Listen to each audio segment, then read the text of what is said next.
저는 법률상담 공작소 블로그를 운영하고 있는 우 실장이라고 합니다.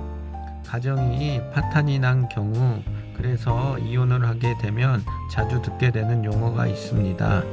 그 중 하나가 유책배우자 또는 비책배우자라고 하는 말입니다.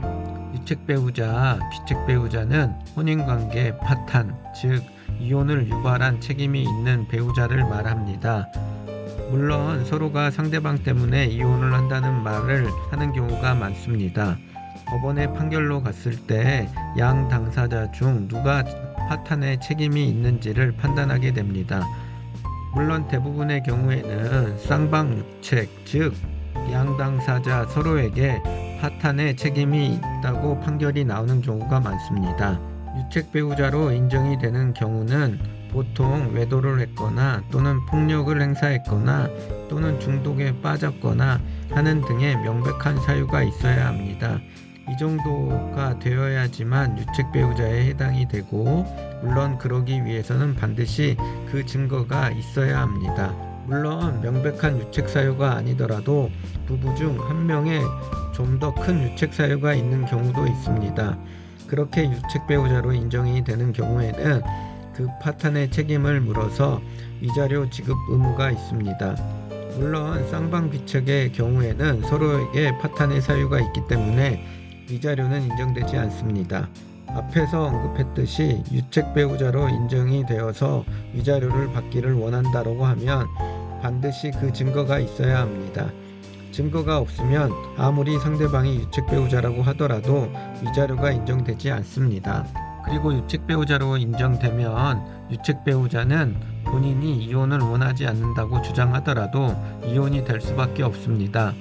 상대방 배우자가 이혼 의사를 철회하지 않는 이상은 이혼이 될 수밖에 없다는 말입니다. 단 아무리 유책 배우자라고 하더라도 그 유책 사유는 위자료에 관한 것에만 영향을 미치고 특별한 경우를 제외하고는 재산 분할에는 영향이 없다는 말입니다. 물론 유책 사유가 주식이나 도박으로 재산을 탕진했다라고 하면 그런 경우에는 재산 분할 기여도에 영향을 줄 수 있습니다.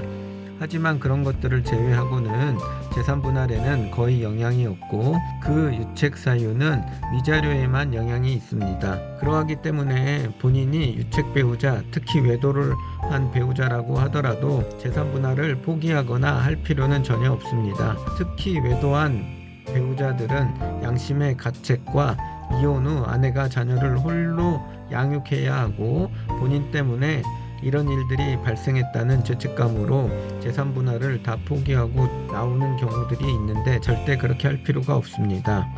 본인이 위자료의 책임만 지면 되고 이후 재산 분할은 FM대로 하는 것이 좋습니다. 본인에게도 재산이 어느 정도 있어야 이혼 이후 자녀들도 볼 수도 있고 양육비 및 여러 가지 자녀들에게 도움을 줄 수도 있기 때문에 그렇습니다. 종합해보면 유책 배우자는 쌍방 모두가 될 수도 있고 부부 중 일방만 될 수도 있습니다. 유책 배우자로 인정되더라도 그것은 위자료에만 영향을 미치지 재산 분할과는 별개라는 점 꼭 참고하시길 바랍니다. 오늘은 유책 배우자에 대한 뜻과 그것에 관련된 간략한 설명을 해드렸습니다. 보다 자세한 것은 법률상담 공작소 블로그를 확인하시거나 저에게 연락을 주시면 보다 더 자세하게 상담을 해드리도록 하겠습니다. 오늘도 저의 영상 시청해 주셔서 고맙습니다. 감사합니다.